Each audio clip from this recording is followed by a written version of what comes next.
أعوذ بالله السميع العليم من الشيطان اللعين الرجيم بسم الله الرحمن الرحيم. Al'ummar musulmi na faɗin duniya kamar Togo, Najeriya, Liberia, Libya, Saudi Arabia, Tanzania, Burkina Faso, Mali, South Africa da sauran ƙasashe, ina kowannen ku fatan alkhairi. A yau zan ba ku wani garnaƙaƙi attajirin sirrin tasrifi insha Allah na samun kuɗi nan take da izinin Allah, bi iznillahi ta'ala, amma daga 500 ne ake gabatar da wannan sirrin, abin da ya kai miliyan 1, miliyan 2, miliyan 3, kai ya wuce miliyan 3, amma daga 500 abin da ya sama, ko 100 kasa ko 50 insha Allah duka zai yi da izinin Allah. Wannan sirri yadda ake rubuta shi, ana samun yashin gidan tururuwa, ma'ana ƙasan gidan tururuwa, ƙasar shuri, sai a dandaka ta insha Allah, sai kuma yashin kogi sai a gauraya su, sai a samu tukunyar ƙasa a zuba wannan ƙasa ciki insha Allah, sai a samu turare, wancan turaren da muka saka a farko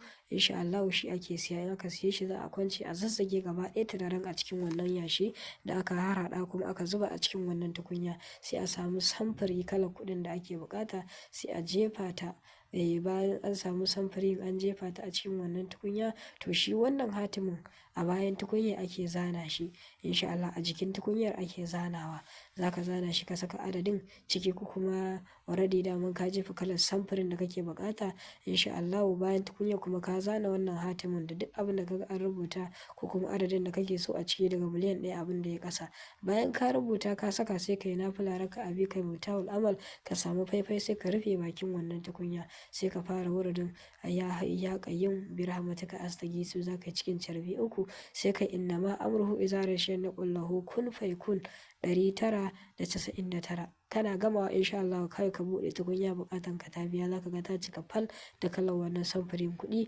insha Allah da ka saka a ciki. Abin da ba gane ba za a tuntuɓar mu a WhatsApp, kai ko mu yi maka daɗɗaya ne a wajen mu.